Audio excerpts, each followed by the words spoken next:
Cool. Yeah. All right, Shalom. Shalom. First and foremost, we want to give all praises, honor, and glory to Yahweh, Ba'ashem, Yahweh Shai, Ba'ashem Rachakwadash. Double honors to the apostles and elders of Great Millstone, and peace and salutations to the elect. Okay, got the Elder Yasasak from GMS Dallas here, Shaquat from GMS Dallas, and myself, Aina. And pretty much, we're coming towards wrapping up this series of First Samuel, the book of First Samuel.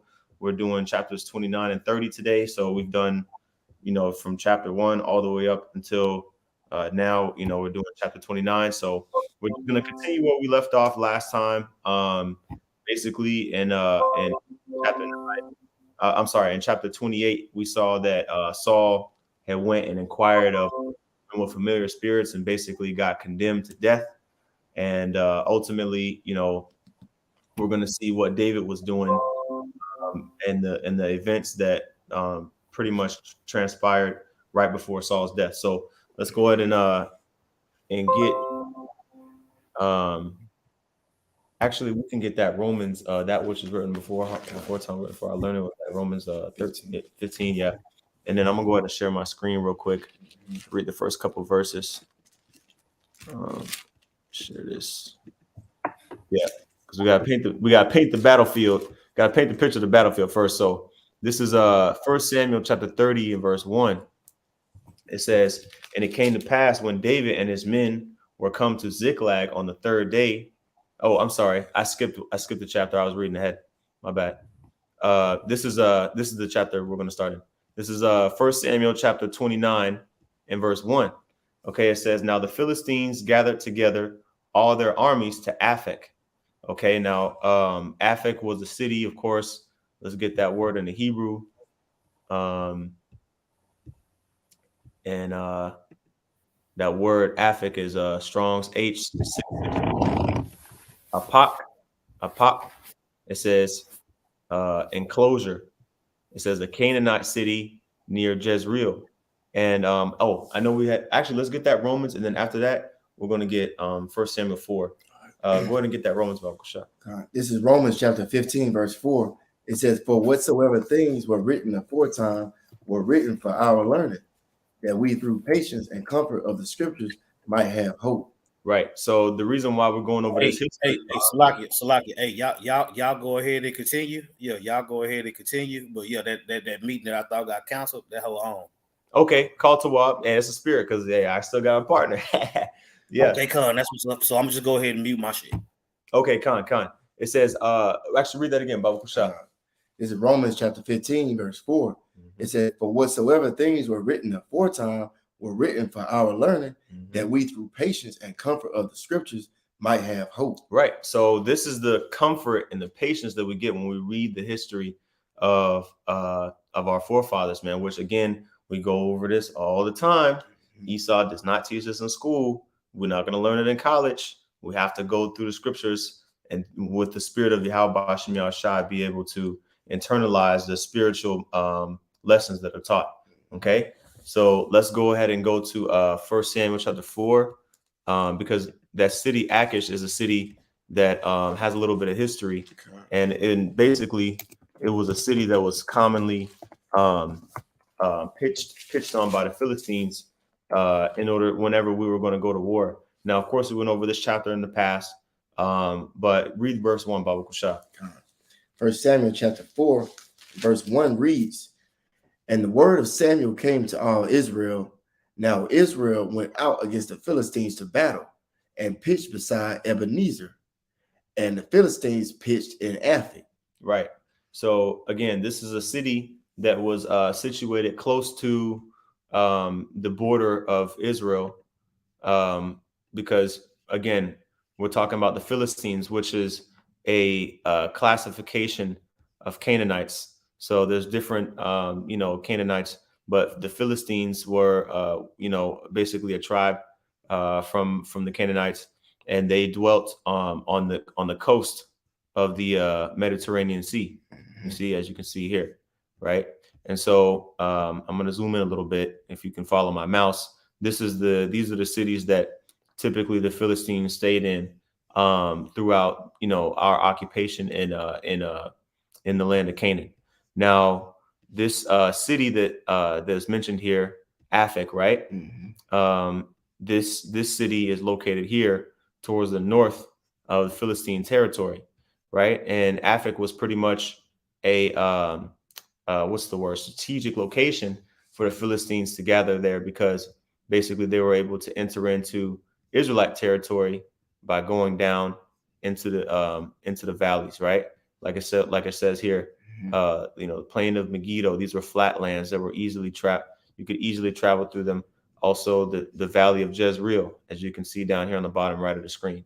So, and as we read, this chapter 29, just keep this in mind, that when you read 1 Samuel chapter 4, this is the same location that the Philistines pitched at when the Lord allowed the Philistines to take the Ark of the Covenant back in the beginning of this book when we started the series. So this is again, you can see the reason why the Philistines chose this location. I just thought that was interesting to pitch against Israel. So let's go back in 1 Samuel 29 and read verse 1 again. Okay. It's 1 Samuel chapter 29, verse 1. It says, now the Philistines gathered together all their armies to Aphek, and the Israelites pitched by a fountain which is in Jezreel. When we showed on the map where Jezreel is. Okay, go ahead. Or the valley of Jezreel, I'll say. Go ahead. And the lords of the Philistines passed on by hundreds and by thousands, but David and his men passed on in the rearward. Okay, the rearward. Rearward. Yeah, gotcha. David and his men passed on in the rearward with Achish. Yeah. So again, Achish was the king of Gath, and since we got this map, we're going to use it, right? Achish was the king of Gath, which is located down, further south in the land of the Philistines, right? And again, this should let you know that hold on, let me hide this. That this is the reason why the Philistines were constantly at war with Judah, because they basically lived in the same, area. They were, but it was two different nations, separated, but it was in the same area. So they were constantly at war. So many wars and skirmishes happened along the borders of Israel and Judah, because of the Philistines basically constantly, gathering up their strength and coming back as soon as they had enough strength to gather another army, right? And so all the Philistines, when you read this chapter, all the kings of these different cities, Ashdod, Ashkelon, Gath, so on and so forth, Joppa, right? They all came up to this city, Aphek, and this is where they're having this meeting. Go ahead. Connie says, 1 Samuel 29:3. Then said the princes of the Philistines, what do these Hebrews here? Right. So after all of the different armies of the different cities of the Philistines met at Achish, the other, Philistine kings, right? Because there were different cities in Philistia, and each of them had their own princes and kings. They were like, yo, Achish, I'm sorry. They asked Achish, like, hey, what's going on with these 600 Hebrew guys? They're not Hamites, which that should prove to you right there, right, that Israelites are not Africans, man. Right. It's a difference. You see, that's another. Well, you would have to go. People wouldn't even look to go into that, but that's a proof right there. Yep. You know what I'm saying? Go ahead. Yep. 1 Samuel 29:3, it says, then said the princes of the Philistines, what do these Hebrews here? And Achish said unto the princes of the Philistines, is not this David, the servant of Saul, the king of Israel, which hath been with me these days or these years, and I have found no fault in him since he fell unto me unto this day? Yeah, because remember, David, he had fled, to the land of the Philistines in the past. And, when he came to Achish the second time, he basically made himself, I'll say like a bodyguard / servant / somebody that didn't have nowhere else to go. So he had loyalty to Achish. That's what Achish thought. Like, he basically was vouching for David to the rest of his people, the Philistines, saying, look, I know this guy's not of our nation, talking about David and his men, but you know, they've been down for me. Like they, you know, they haven't done nothing crazy, you know, to my people. Basically, they've been fighting off, you know, their own people, you know, from my borders. They've been fighting off the other people from my, you know, these other infiltrators from my borders down in the south. So, you know, Achish was vouching for David, right, to fight with them in the war. Go ahead. Verse 4. And the princes of the Philistines were wroth with him. And the princes of the Philistines said unto him, make this fellow return, that he may go again to his place which thou hast appointed him, and let him not go down with us to battle, lest in the battle he be an adversary to us. But wherewith and like the scriptures say, man, never trust thine enemy. And you know, really, the Philistines they were in their right spirit. You know what I'm saying? Because but our people don't. Oh, let's get that. Never trust thine enemy. What's that in Sirach 12? I think. You know, because what our people, man, you know, our people love trusting the enemy. They'll fight along. You know, they'll fight. They'll trust Esau and other nations, and you know, basically with their children and their life and everything like that. Let me know when you find it. I'm gonna pull it up. Okay, actually, let's pull it real quick. This is Sirach chapter 12, verse 10. Never trust thy enemy, for like as iron rusteth, so is his wickedness. Right. So again, this scripture, I'm gonna qualify it, you know, is advice to us as Israelites not to trust our enemies, these other nations, chiefly Esau, of course, and these other nations, right? Because even though they might come and act like they're on a righteous, you know, a righteous vibration, really, you know, they're just looking for an opportunity to strike. You see, that's but you know, same thing with us, right? Same thing with the other nations. They don't trust us, Israelites. Like, for example, when we go into a store, you know, that's owned by another nation, they're eyeballing you, looking at you, assuming that you're going to steal something. You see what I'm saying? And so things like that are kind of like mindset that's instilled in the other nations too. So that's what they were looking at David like, yo, nah, man, this is the same dude that killed Goliath, one of our own brethren, one of our own countrymen. You know what I'm saying? You're going to let him fight in the army with us? Like, you know what I mean? Like, that's how they were looking at Achish, right?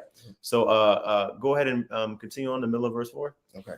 Back in verse 4, 1 Samuel chapter 29, it says, make this fellow return that he may go again to his place which thou hast appointed him, and let him not go down with us to battle, lest in the battle he be an adversary to us.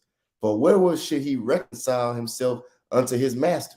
Should it not be with the heads of these men?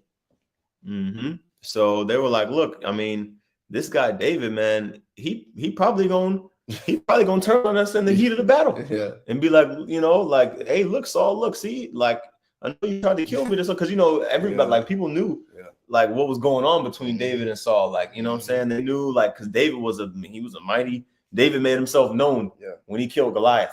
They didn't forget about that. I mean, it wasn't like it was, you know, 100 years later down the line. This was still in the memories of the other Philistines. So they were like, and this was their champion, the Philistines champion, and David single-handedly killed him. So of course the Philistines knew who David were, and they knew who they were going to war with against Saul. So they were like, look, even though this guy David and Saul not seeing eye to eye, what better opportunity would David have to reconcile himself with Saul than to kill us in the middle of a battle? Exactly. So that, of course, you know, they were like, nah, hell nah, Achish, nah, you tripping, man. Send this dude back, right? Go ahead. Verse 5, is not this David, of whom they sang one to another in dances, saying Saul slew his thousands and David his 10,000s? Right. Go ahead.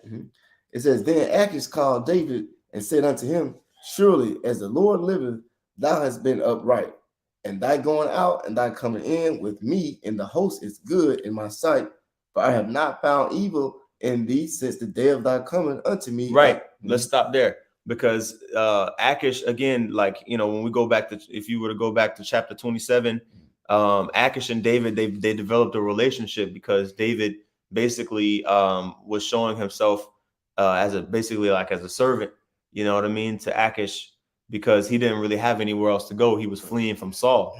So he just dwelt in the land of the Philistines. And of course, we're industrious people. We're a fruitful people. You know what I mean? Just like what Jacob worked for Laban. Laban didn't want him to go. He was like, yo, man, this like, yo, you so profitable, man. Just stay, just keep working. Yeah. You know what I mean? And so, Akish, he liked David, you know what I mean? But he had to let him go. Go ahead. Verse 6 In at the the middle. end. Yeah, for I have not found evil. It says, I have not found evil in thee since the day of thy coming unto me unto this day. Nevertheless, the Lord's favor thee not. Talking about the lords of the Philistines. Go ahead. Wherefore now return and go in peace, that thou displease not the lords of the Philistines. And what does the scripture say? If at all possible, be at peace with all men. Keep reading, I'm gonna find it. Okay. Verse 8, it says, and David said unto Achish, but what have I done? And what hast thou found in thy servant so long as I have been with thee unto this day, that I may not go to fight against the enemies of my lord the king? Right. Let me see here. This is Hebrews chapter 12 and verse 14. Right. It says, follow peace with all men and holiness, without which no man shall see the Lord.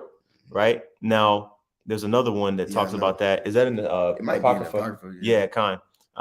If you don't mind finding that. But that's also in the New Testament, man. Which this is talking about, of course, being cordial with your brothers, you know what I'm saying, of course, and being holy, and that essentially is going to radiate towards the rest of the people out here in the world, But if you're not brotherly towards your brother, you're not going to be able to see how about Shem Shai. Okay. Actually, it's Romans 12 and 18. Okay, I might have typed it in wrong. Go ahead and read it, bro. This is Romans chapter 12, verse 18. It says, if it be possible, as much as it's like, if it be possible, as much as lieth in you, live peaceably with all men. There we go. Right. Live peaceably with all men, if it be possible. Right. So, again, David, he was supplanting, the situation. He was supplanting the situation, and David said, okay, you know what? Ultimately, he had to go back. You know what I mean? Okay, go ahead. Let's go back to that 1 Samuel. 1 Samuel chapter 29 and verse 9. It says, and Achish answered and said to David, I know that thou art. Yeah, did you read verse 8? Yeah, I read verse 8. Okay, cool. Go ahead. It says, verse 9, and Achish said, and Achish answered and said to David, I know that thou art good in my sight, as an angel of the Most High, notwithstanding the princes of the Philistines have said, he shall not go up with us to the battle. Wherefore, now rise up early in the morning with thy master's servants that are come with thee, and as soon as ye be up early in the morning and have light, depart. So David and his men rose up early to depart in the morning to return into the land of the Philistines, and the Philistines went up to Jezreel. Now let's get Isaiah 55. The Lord's ways are the Lord's thoughts are not our thoughts, because ultimately this chapter is important to understand. We're going to go ahead and transition into the next chapter. It's important to understand when we read this following chapter. Ultimately, the Lord allowed David to show his faith, right, and to show his obedience to Yahweh Shem Shai by putting him in a situation that he wasn't expecting. David was expecting to go to war with the Philistines against Israel, right, against his own people. But the Lord had a different plan for David, which is better off for him, because you know what I'm saying, it's not really, it'd be more beneficial to go to war with another nation than with your own people. You know what I mean? And the Lord gave him that opportunity. So let's get this and continue on in this 1 Samuel. Yeah, let me check the comment board real quick. Let me see. Okay, cool. All right, let's go ahead and continue on. All right, so you want me to just go into chapter 30 or read first? Say what? 55. Oh, yeah. Hold that on deck. Right. Yeah, let's continue on in 1 Samuel 30. This is 1 Samuel chapter 30, verse 1. And it came to pass, when David and his men were come to Ziklag on the third day, that the Amalekites had invaded the south and Ziklag, and smitten Ziklag and burned it with fire. Okay, let's stop there. We'll get Isaiah next. And then I'm gonna pull up this map. So again, David and everybody, and his men, I'll say, were all the way up north in Aphek, right, with all the princes of the Philistines. So we had to go all the way back down right? Because Ziklag was close to I want to say Gath. I want to say it was close to Gath, if I'm not mistaken. And so he had to go all the way back down, you know what I'm saying? All the way back down. And basically just to find out that the Amalekites, which you can see, this Gath, you know, Ziklag is close, you know, to the borders of the Amalekites, right? So, which we know Amalek to be what? The Edomites, one of the tribes of Esau. So, you know, and really, you can see that Esau's, the rest of the Edomite tribes were down here, so they weren't too far off. You know what I mean? And again, this is just kind of like a overall general area, right? Like everything isn't just completely, but this to give you a good idea. You can see how that would happen because they had a little bit of land, you know, a little bit of territory. I will say the Amalekites did, you know, and so they went up and they saw that these other Philistines, they all left their cities to go to war with Israel. So what better time? You know what I mean? What better time to go up and plunder the empty cities? You see what I'm saying? So let's get that in Isaiah 55. This is Isaiah chapter 55, verse 8. It says, "For my thoughts are not your thoughts, neither are your ways my ways, saith Yahweh Shem Shah." You see that? And so ultimately, man, the Lord, he'll have a different plan for us than what we expect, you know, than what we, you know what I mean? Like we have plans, right? Oh, that goes into James. What is that? The 3rd chapter where it talks about let no man say, you know, next year I'll go up and do this and that, because it talks about Lord willing. Right. You see what I'm saying? If the Lord will, we will go up and do this. And I think it's the 3rd chapter. For ye ought to say. Yeah. I know James, it's 4. James 4. Let's pull that up real quick. Just, you know, while it's on the while it's on the temple. What verse is that? You start at 14. 14, okay. Let no man say. Oh no, it's like it started at verse 13. Okay, yeah, I'll read it. It says, James chapter 4. Let me make sure brothers can still see my screen. Okay, cool. All right, James chapter 4 and verse 13. It says, "Go to now, ye that say, today or tomorrow we will go into a city and continue there a year and buy and sell and get gain." Like basically, James was telling our people, like, hey, look, you guys make plans. You think that you know, are going to accomplish those things that you set your heart forth to do. But keep this in mind. It says, verse 14, "Whereas you know not what shall be on the morrow. For what is your life? It is even a vapor that appeareth for a little time and then vanisheth away." So even like, you know, when we plan out trips and everything like that, like if you're going on a road trip, or, you know, you going, you know, hop on a plane, you know what I'm saying? You don't know if that plane is going to get delayed. You don't know if a weather issue going to, you know, slow down your travel plans. You don't really know a lot. There's a lot of variables that are completely uncontrollable by you that could prevent you, or you could just, the Lord could just make your heart stop in your chest. The hour before you leave out your house. So you ultimately don't really know which direction the Lord going to take you. So just know that whatever plans that you make, that you have to pray to Yahweh Shem Shai that, you know, if it be according to your will, like it says here. It says in the middle of verse 14, it says, "It is even a vapor," talking about your life. "It is even a vapor that appeareth for a little time and then vanisheth away. For that ye ought to say, if the Lord will, we shall live and do this or that. Right. But now you rejoice in your boastings." So again, you know, we need to keep this in mind. If the Lord allows, or if he wills us to do this and that in this life, that's the only time it's going to happen. If it's his will. If it's not his will, it's just not going to happen. You know what I'm saying? So, you know, I just want to get that point. You got a precept? Just real quick. Yeah. We hit the point with that. Yeah. I just got one more. Go ahead. No, it's cool. We need precepts. This is Jeremiah chapter 10, verse 23 and 24. It says, "O Lord, I know that the way of man is not in himself. It is not in man that walketh to direct his steps. O Lord, correct me, but with judgment, not in thine anger, lest thou bring me to nothing." Break it down, bro. Yeah. So Jeremiah is telling you, he said, I know that our lives is not our own.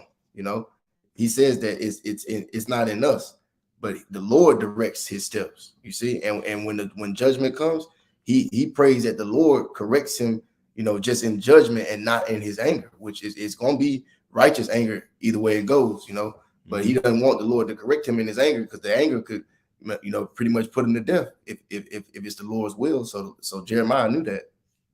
Yep. And ultimately, man, with the Lord's judgment, it's not like we said, we brought that out. Was that Tuesday night? The Lord's not a respecter of persons. Exactly. You know what I'm saying? So he don't care about your status that you have in the world. He'll get you, man. Yep. You see? And so and he'll also protect those that love him. And no matter what their status is, he'll exalt those that, that are humble. Yeah. So it says, actually, you read. I'm sorry. Yep. 1 Samuel 30. This is 1 Samuel chapter 30, verse. I read verse 1 again. It says, and it came to pass when David and his men were come to Ziklag on the third day, that the Amalekites had invaded the south and Ziklag, and smitten Ziklag and burned it with fire.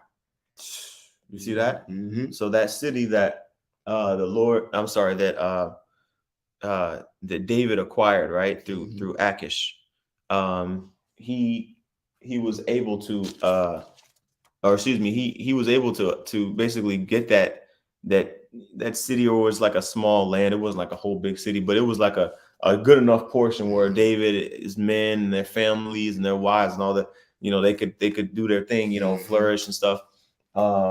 And remember, if you go back to chapter 27, David was going out throughout the coast. And we'll pull up this map again, and he was killing. He was going out throughout the coast, and he was handing out judgment. Right. You see what I'm saying? So these various different areas. You know what I'm saying? Down I would say like down here. You know what I'm saying? He was pushing back them borders. You know what I'm saying? Yep. So he was pushing back them borders. So them other nations, they was like ready. You know what I'm saying? They was ready for David, or they was ready to get their lick back, I'll say. Right. Let's continue on. Okay. 1 Samuel chapter 30, verse 2. And it says, and had taken the women captives that were therein. They slew not any,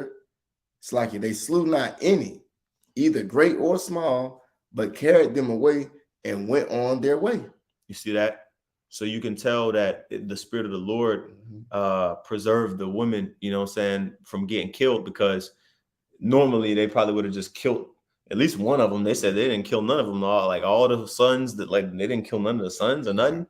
Because if that was us, David was going through, he was killing all the women, everyone. Mm-hmm. You know what I'm saying? Because he was like, look, I don't want none of these guys coming back and telling Achish like that I've been dusting off some of the Philistines too, because Achish didn't know. Yeah. Achish didn't know that David was. I'm talking about back when when he was dwelling with Achish, in that year, like the previous couple chapters, when he was dwelling with Achish, that year and a half or so time period. Yeah. Achish didn't know that that David was like, some of them people that he was slaying was Philistines. Yeah. He just thought that basically, he was protecting his land.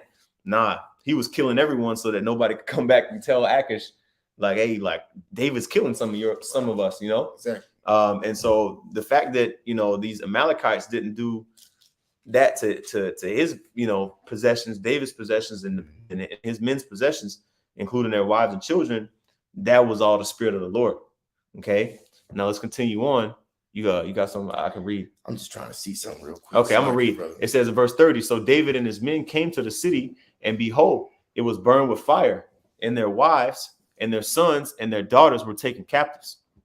Then David and the people that were with him lifted up their voice and wept until they had no more power to weep. You see? And this is a moment where they had to be strong, man. You know what I'm saying? They had to gird up their loins, so to speak, because they could have, a lot of people, in that instance, they would have jumped ship. You know what I'm saying? A lot of people in that instance may not have had the mental fortitude to be able to persevere. And you know what I'm saying? In that time where the Lord basically had it to where they came back home thinking that they was going to chill at least and to see everything, all of their dwellings burned down to the ground and all their shit destroyed. You see what I'm saying? This is stuff that if it was to happen to us in these times, how would we react? If you can't, if you came home from a trip, or you came home from working out of town, and you came home and you came back and your house is burned down, and your wife, and your 3 children are gone, nowhere to be found, how would you react? You see? And that's what, it comes down to. We have to maintain our integrity, man. You see? We have to maintain our integrity and trust in Yahweh Shem Yahshua, like Proverbs, the 3rd chapter talks about. We'll go ahead and get that real quick. Proverbs chapter 3, lean not on your own understanding. Okay, Proverbs chapter 3. Trust, this is verse 5. And then again, man, this is something that David did not depart from. That's why the scriptures talk about how David was a man after the Lord's heart. We're going to see how he reacted, but let's get this real quick. This is Proverbs 3 and 5. Trust in the Lord Yahweh B'Shem Yahushai with all thine heart, and lean not unto thine own understanding. Right? Because again, you could start talking about this situation. You could try to start putting the pieces of the puzzle together in your own head, trying to start coming to different conclusions. Right? But if you don't have the Spirit of the Lord to understand, okay, Lord, what is it that you're trying to tell me? What is it that you want me to do? Right now, it looks very shitty right now, this situation. But how can I prove my loyalty to you? That's the sentiment that we can take away from the situation, right? I'm gonna read verse 6 and I'll go back. It says, "In all thy ways acknowledge him, and he shall direct thy paths." And that's the key thing. Because the path that we need to walk, if we don't have that direction from the Lord, we could easily fall by the wayside, right? So let's go back to 1 Samuel. Moving around. Yeah. All right, shalom, brother. Come on. It says in verse 4, in verse 5, and David's 2 wives were taken captives, Ahinoam the Jezreelitess, and Abigail, the wife of Nabal the Carmelite. Okay. And so, David wasn't an exception. He was also, going through it. Right. And he had to stay strong. You see what I'm saying? So it says in verse 6, and David was greatly distressed. Right. Because why? Just like how Moses in the wilderness, people were coming to Moses, complaining to Moses about how the Lord brought them out to the wilderness, just to kill him and all this and that. And he had to bear that, like that slander. You see what I'm saying? Even though it wasn't true. But David, he was like, damn, like these people, they looking at me like I'm the reason why all this happened. Right? Because people, man, look, most people aren't spiritual. Like a lot of people, like when calamity happens to them, when crazy stuff starts happening, to people in their lives, they start blaming the Most High. You see, they're in that spirit of Job's wife. Why still holdest thou thine integrity? Curse the Most High and die. That's that mentality that's pushed out in the earth when shit happens to you that's unfavorable. Okay, but the small portion of people that actually have a level of spiritual understanding, they're going to understand that if I don't take this time to glorify and magnify Yahweh Shem Yahushai, then I'm not going to be able to succeed. Okay, and so it says in verse 6, and David was greatly distressed, for all the people spake of stoning him. Because the soul of all the people was grieved. Okay, make sure I'm still good. Still alive. All right, cool. All right. Still grieved. Where we at? Okay, in the middle of verse 6, every man for his sons and for his daughters, but David encouraged himself in the Lord his power. Okay, so that's the key. And I'm going to see if I can pull up a cross reference here. David encouraged himself, man, which is a beautiful thing. You see? Okay. Here we go. We probably brought out a couple of these in the past. You see, probably brought a couple of these in the past, man. Yeah, I'm gonna get this one. I like this one. Psalms chapter 40:1. It says, to the chief musician, Psalm of David, I waited patiently for Yahweh Bashem Yahushai, and he inclined unto me and heard my cry. He brought me up also out of an horrible pit. Also, that's just like how it talks about when King David was going through all those things. That's where most of the Psalms came from. He was genuinely speaking on his life experiences. You know what I'm saying? It's just like how these so-called rappers, you a real one if you rapping about real stuff that happened to you, you know. But he always wrote Psalms about how he trusted in the Lord and how the Lord delivered him time and time again. That's why it's so many. You know what I'm saying? Now, all the Psalms ain't attributed to David, but the majority of them are. You see? And that vibration, and the way that he carried himself and the way that the Lord dealt with him is going to land on his house. It's going to rest on his house. That's why the house of David is so important. You know? God. It even tell you in the kingdom that the least of the Israelites is going to be like David. Man. That's heavy. You know, Con. Go ahead. Con. It says, verse 2, he brought me up also out of an horrible pit. Okay, and that horrible pit represents the crappiest, grungiest situation you can think of. If you think that your day, is going bad and your week went bad or your month went bad, well, read some of the stories that the shit like this chapter here. Some of the stuff that David, that the Lord, allowed David to experience in order to test his, to prove himself. I'll say, think about what's that, Amos 5, where it talk about getting away from a barrel, then getting away from a snake, then getting away from a lion. It's gonna always be something. Mm-hmm. That was King David's version of it. That's why when it came to his punishment for numbering Israel, he didn't want to have to go on the run again. One of those options was to have to flee from your enemy. He never wanted to do that again. Man, you see? So when you think about all the different things that happened to David with him, even though he was in the flesh, he had fleshly thoughts and all those different things that we do, but the Lord was directing his steps. When it talks about a righteous man, when it talks about a man doing what he's supposed to do and his enemies being at peace with him, you see all those different things in David. You saw those things in Yahushua. You see? So with the examples that we given, with these things written aforetime for our learning, it lets us know not to panic. It lets us know prayer over panic. Saul panicked. David prayed. How many Psalms are attributed to Saul? Man. You see what I mean? Go ahead. It says, out of the miry clay and set my feet upon a rock and establish my goings. Right? And who's ultimately our foundation? Who's that solid foundation? Yahushua, man. You see? That's what I'm saying. That's why David called Solomon his Lord. He was speaking in the spirit for those that can receive it. That's right. Right. So let's go back here. Oh yeah, Go ahead. Yep. So let's go back here to First Samuel 30, and I read verse 6. So verse 7, it says, and David said to Abiathar the priest, Ahimelech's son, and remember Ahimelech, and was basically the chief priest at that time, and well, he was dead by this point, but Saul killed him, and all the other priests, he slew the whole city of the priests.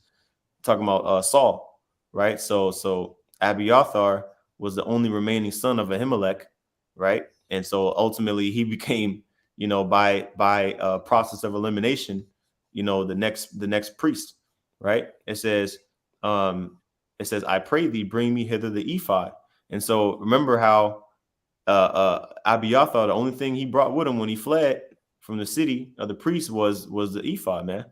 Okay, he ended up fleeing to David.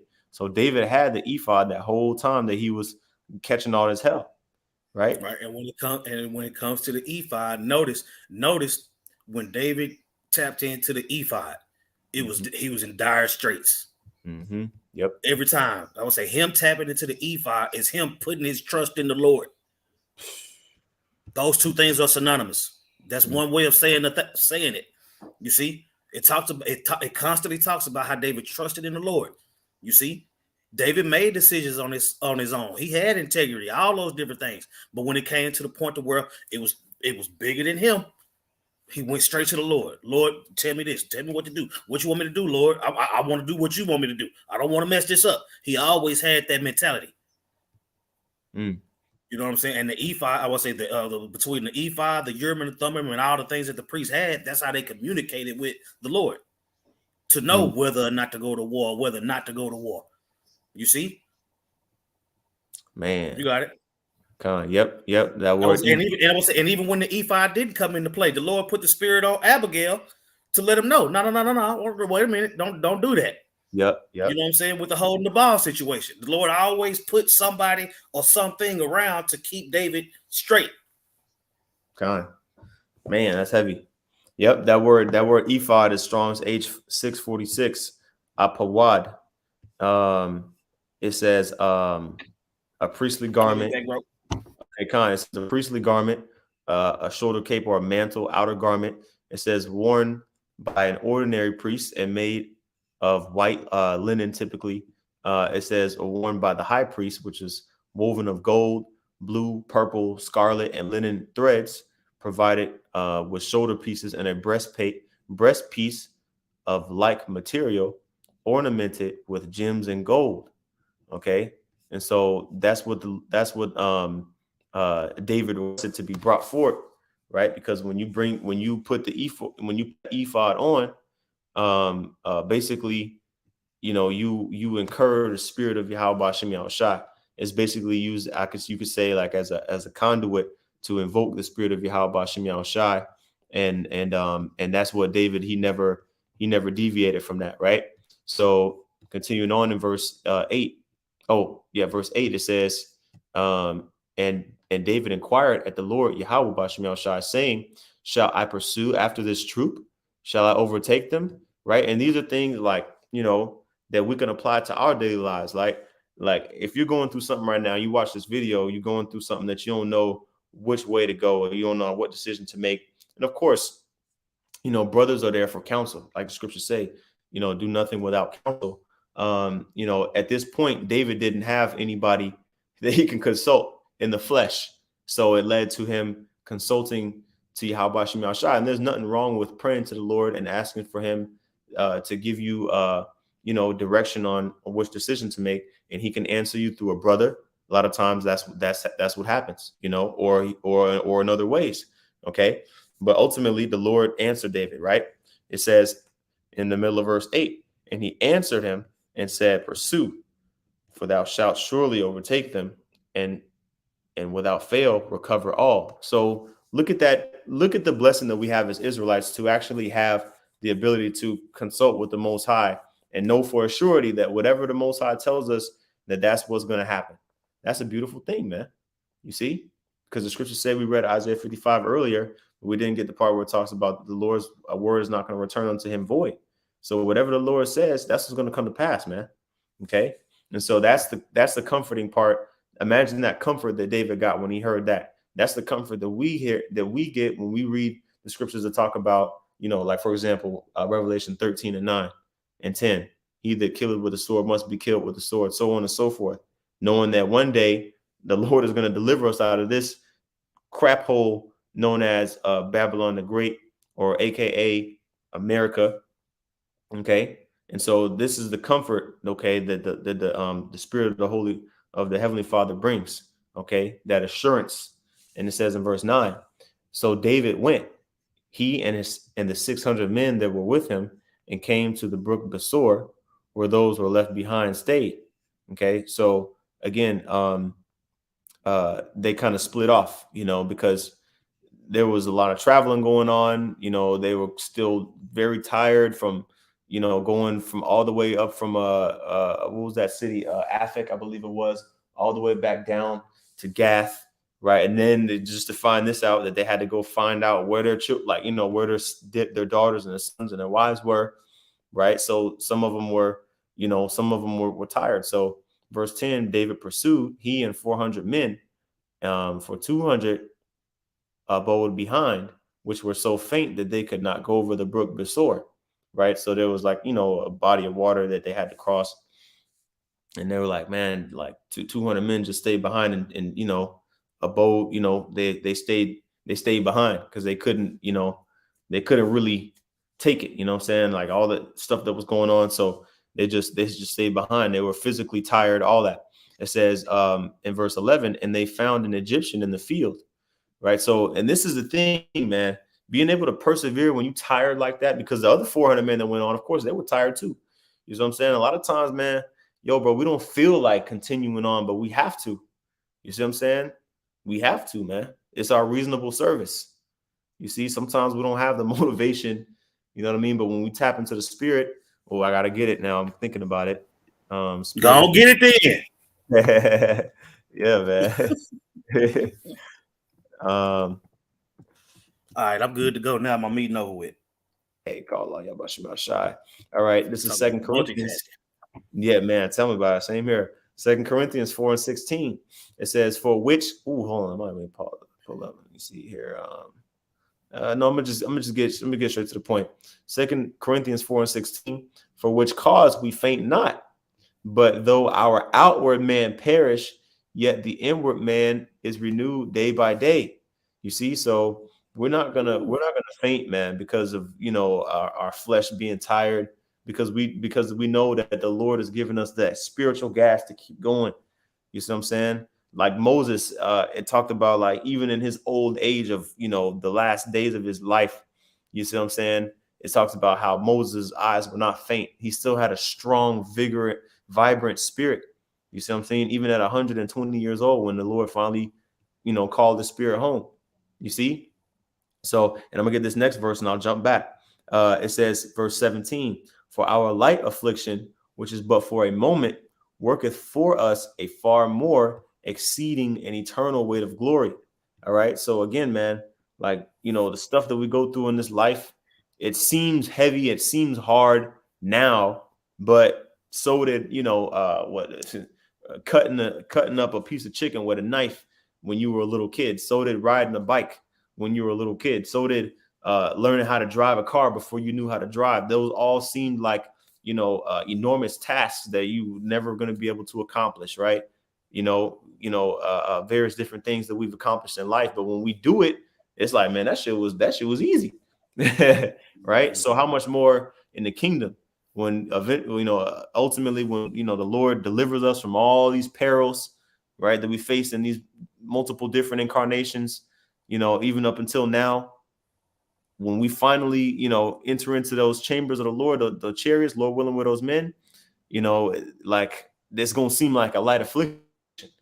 You see, like, dang, like, this is all we had to do and we got this, man, damn, this is a good ass deal. But right now, that's just like Deuteronomy 28, 1-14. When we finally get those new bodies and everything is changed for the better, we're gonna be like, man, bruh, you know what I'm saying? Say it's gonna be like waking up from a bad dream, man. Yep. But people fail to realize that Deuteronomy 28, 1-14 is the kingdom of heaven, and that option never went away. Right. The creature was made subject to vanity for a reason. Yep. You see? So now when after this nuclear destruction, you see, you already had the flood. Now the fire is coming. After you have the fire, that's when you start forever. You see, we learning how to conduct ourselves forever based on what happened in the past. We have these examples. Like, we're gonna keep on saying it. The way Saul acted versus the way David acted, that's two different houses, all under Israel. You see, you got a 2/3 of the nation of Israel. You got an elect of the nation of Israel. The elect is the 144,000, along with the 144,000 spearheading the believers. The elect. You see, and the house of David, you see how David carried himself. You see how his men carried themselves. Same thing with Saul. It's the same thing with Saul. And keep in mind, Just like with these couple chapters that we read, Achish had something going on. The Philistines had something going on. David had something going on. Saul had something going on. All these different parties, all these different factions had things going on that the Lord was controlling all of it. And it worked out in who he wanted it. He wanted to have compassion on David. He had compassion on David, right? He didn't want to have compassion on Saul, so he didn't. Right. Yep. So what we take from this is there's a way to be in the eyes of the Lord and a way not to be in the eyes of the Lord. And we believe through the Spirit that that's why this series has been so compelling, been so edifying, because we can see ourselves within the text, man, knowing that these things are coming for us. You know, you got it. All right, so let's continue on, and I think it's just a few more verses left. Well, actually, it's like I'm gonna breeze through a few more verses. All right, this is 1 Samuel chapter 30 and verse 11. It says, and they found an Egyptian in the field and brought him to David and gave him bread, and he did eat, and they made him drink water. Do you still want to be sharing your screen? Oh, my bad, Salakia. Sometimes I forget I wasn't sharing. Sometimes I'll be forgetting the steps. The water. God. Going back to the 1 Samuel 30. Okay, I'll read 11 again. And they found an Egyptian in the field and brought him to David and gave him bread, and he did eat, and they made him drink water. And they gave him a piece of a cake of figs and 2 clusters of raisins. And when he had eaten, his spirit came again to him, for he had eaten no bread, nor drunk any water 3 days and 3 nights. Okay. So the Lord allowed this situation to transpire, where they found an Egyptian slave, you know what I mean, basically on the verge of, hunger and starvation, and they revived him, right? Verse 13. And David said unto him, to whom belongest thou, and whence art thou? And he said, I am a young man of Egypt, servant to an Amalekite, and my master left me because 3 days agone I fell sick. So here it is. Keep in mind, the Lord still on Amalek. You know what I'm saying? Saul didn't get rid of all the Amalekites. You know what I'm saying? And then you see what transpired since he didn't get rid of them. You see, right. But now with David, and David's journey to become king, he wanted to get the Philistines, the Edomites, and the Moabites. You know what I'm saying? So this situation right here, the Lord set this situation up to have David's spirit hot versus Amalek. Mm-hmm. You see, because as we continue to read, David ended up subduing the Edomites and putting them under his foot. That's right. You got it. That's right. Okay. It says, verse 4. Oh, now the point I was going to say is the Lord could have had them just walk right past that guy. You know what I'm saying? And they wouldn't have gotten no tip on where to look or nothing. You see what I'm saying? But it's spiritual, man. The Lord, this is all stuff that's spiritual. You see what I'm saying? We read that Proverbs 3. The Lord, Yahweh Shem Yahshua, is directing these paths of these men to do this, and it says in verse 13, verse 14, this is the words of the Egyptian servant continuing. We made an invasion upon the south of the Cherethites, upon the coast which belongeth to Judah, and upon the south of Caleb, and we burned Ziklag with fire. You see, so he don't know, that these men were the men and inhabitants of he don't know none of that. He's just telling them what happened, right? Mm-hmm. It says, verse 15, and David said to him, canst thou bring me down to this company? And he said, swear unto me by the Most High that thou wilt neither kill me nor deliver me into the hands of my master, and I will bring thee down to this company. Right? So they made an agreement. Verse 16, it says, and when he had brought him down, behold, they were spread abroad upon all the earth, eating and drinking and dancing, because of all the great spoil that they had taken out of the land of the Philistines and out of the land of Judah. Right? And the scriptures say, better is it to go into the house of mourning than the house of mirth. And these dudes, these Amalekites, they were, drinking and dancing, right? Happy, that they had gotten of the spoil, right? And it says in verse 17, and David smote them from twilight even until the evening of the next day. There escaped not a man. Ooh. Yes. So from the sundown all the way up until so it's twilight. It's twilight. That's the beginning of the day, right? So, so from the morning time, it says even until the evening of the next day. So for damn near for a day and a half, basically, we'll say it like that. Yep. David was, kicking ass and taking names, right? It says, and there escaped not a man of them, save 400 young men, which rode upon camels and fled. Because remember, David and then they were just on foot.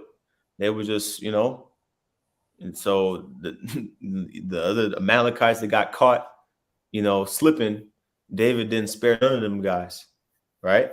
And this is the beauty of it, because the Lord brought them to that company, okay, through that Egyptian slave. And verse 18 says, and David recovered all that the Amalekites had carried away, and David rescued his 2 wives. And there was nothing lacking to them, neither small nor great, neither sons nor daughters, neither spoiled nor anything that they had taken to them. David recovered all. And David took all the flocks of the herd and the herds which they drave before those other cattle, and said, this is David's spoil. That's what I'm saying, man. So with all that happened, the Lord was controlling all those different things, man. You see, that literally happened in history. Now, when you liken it to today, what's going on through the spirit, the house of David, you know what I'm saying? The house of David, his 2 wives, Judah and Israel. You know what I'm saying? The house being joined back together, you know what I'm saying? Not losing anything. That's what I'm saying. This is a prelude to what's to come. Man, Yahushua, I would say Yahweh sending Yahushua back to redeem the nation of Israel. You see, with King David, with King David's kingdom being forwarded through Yahushua. Right. You see, the house of Jacob is the same thing as the house of David. Yep. Go ahead. You got it. It says, verse 21, and David came to the 200 men, which were so faint that they could not follow David, whom they had made also to abide at the brook Besor. And they went forth to meet David and to meet the people that were with him. And when David came near to the people, he saluted them. Right. So the 200 other men, they were too faint. They basically saw David in the company of all the things that they had regained. And of course they were happy, relieved. Right. In verse 22, it says, then answered all the wicked men and men of Belial. Now, this is a thing I think we brought out earlier with Eli's 2 sons, the same phrase, men of Belial. And we went into it, basically men of Baal, Baalim, basically individuals who are wicked, Sons of Satan. Right. Unprofitable ones, the sons of Satan. Because even though you had men in David's camp that were valiant men, some of them, they weren't right. Even though it was a small number of men, some of them, even amongst that small number of men, some of them weren't right. Some of them were men of Belial, right? It says, then answered all the wicked men and men of Belial of those that went with David. So that 400 men, there were some of them that were wicked. It says, and said, because they went not with us, we will not give them aught of the spoil that we have recovered. So the men that went with David, the 400 men, some of them wicked men, some of them that were wicked men, they were saying, look, these dudes that, that stayed back, that didn't, fight with us, we ain't gonna give them shit. You know what I'm saying? Except the wives that they had prior to, but we ain't gonna give them none of the spoils. You know what I'm saying? Which that was that was off. You know what I'm saying? Because Yeah, those that was men, that's just like a nigga. Yeah, yeah, that's that just was, like a nigga. That's what I'm yeah, saying. Because first of all, why the fuck were they so faint to where they couldn't make the trip? Because they had already been fighting. right. Like, goddamn, nigga. Like, that's what I'm saying. That's some House of Saul ass shit. Yeah, They ain't come, so we ain't giving them nothing. Okay, yeah. nigga. Okay. But But here that's what it I'm saying. is, But if the roles was reversed, you gonna have your hand out. man. Yep, That's a nigga. yep, You yep. got it. And here it is, 48 hours ago, none of them had shit. You know what I'm saying? Right. So that's why it's important. Like, if we get a little bit, like, if the Lord bless a brother with a little bit of, relief financially or whatever the case is, like, we got to remember, we all came into this world with nothing, man. You know what I'm saying? The scriptures talk about that in James. If it's in your power to do good and you just say, well, hey, depart in peace, the Lord going to take care of you, but you don't have nothing, you don't give them anything to basically make them more well off, but it's in your power to give, then you having faith with no works, which is dead. So these men, they were in that wicked category of being stingy, which that's the definition of a niggard, by the way. Stingy, a niggard, but it says save to every man and his wife and children that they may lead them away and depart. So they were bearing that grudge in their heart because they were too faint to continue with them. But this is David's response, again, showing he was spiritual.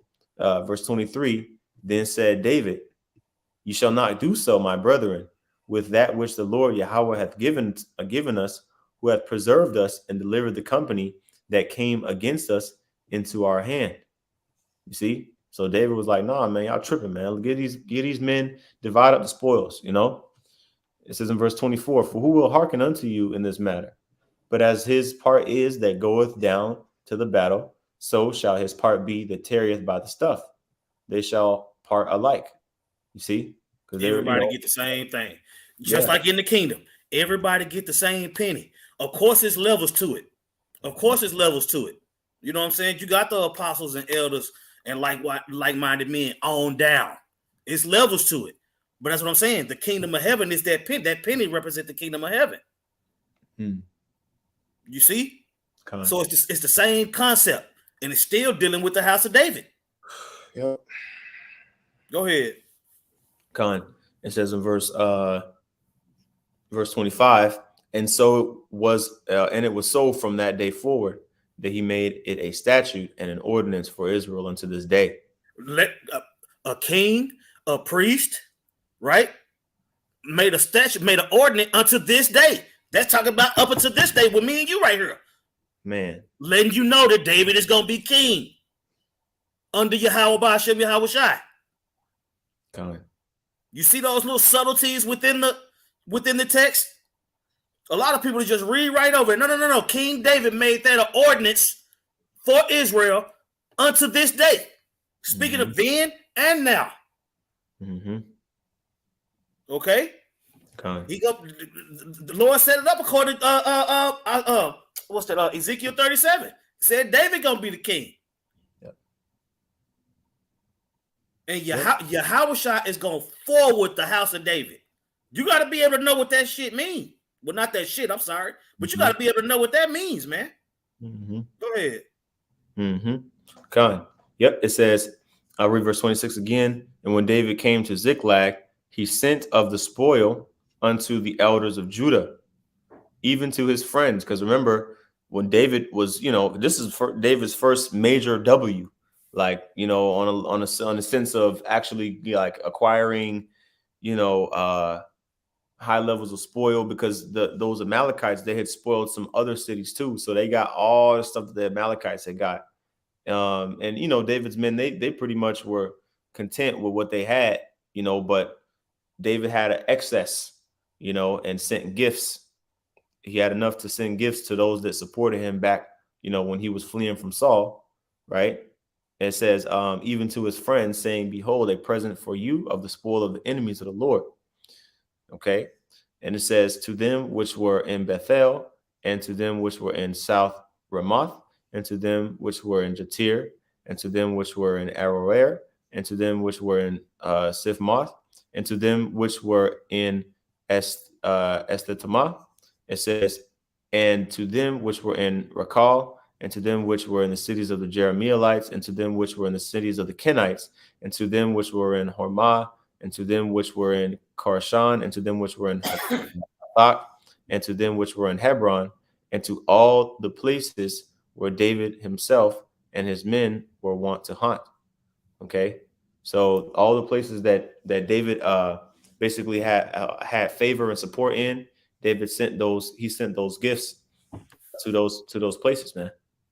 Okay, so that's the story of how the Lord turned a situation that was completely unexpected and looked like the worst case scenario in a matter of a day and a half, 2 days.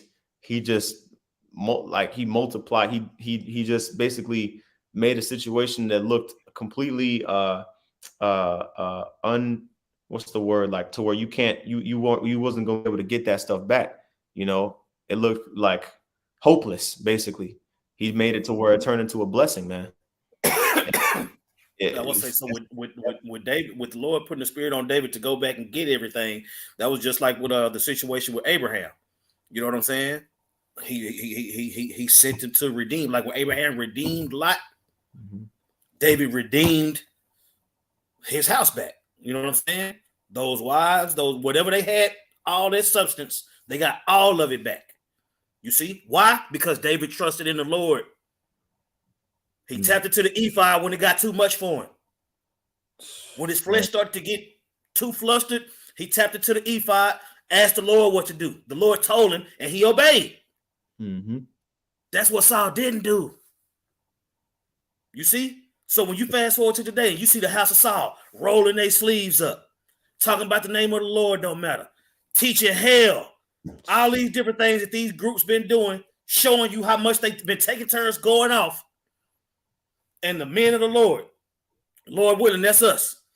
The ones that say, no, it's talking about this. No, it's talking about this. See, when you go back into history, see, when you go back and look into Hebrew, see, when you go look it up into Latin, ain't nobody else doing that.